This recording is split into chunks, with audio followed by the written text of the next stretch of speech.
Unbelief always comes from the result of hardness of heart.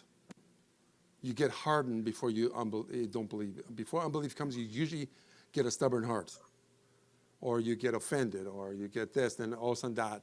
Now you don't believe in this church no more. Now you don't believe in your leaders no more. Now you don't believe in your family members no more. You don't believe in your boss no more. It starts with a hardening of heart. It often starts with a disagreement. And a disagreement that cannot be worked out for some reason. And we become, you know how many people I worked with in business? And I used to be a factory worker. I used to be a farmer. I used to be a lot of things.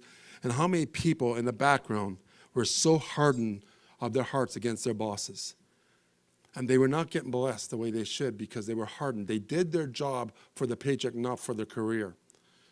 They didn't do their job to please and to honor people. They did it for the sake of their own honor. To remove unbelief, you got to live for the honor of others.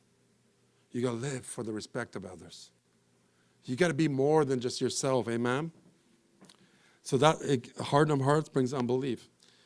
Because they believed not them which had seen them after he was risen. So he's talking about the situation of, I think it was the ladies that saw Jesus and trying to report it, and they just couldn't believe it.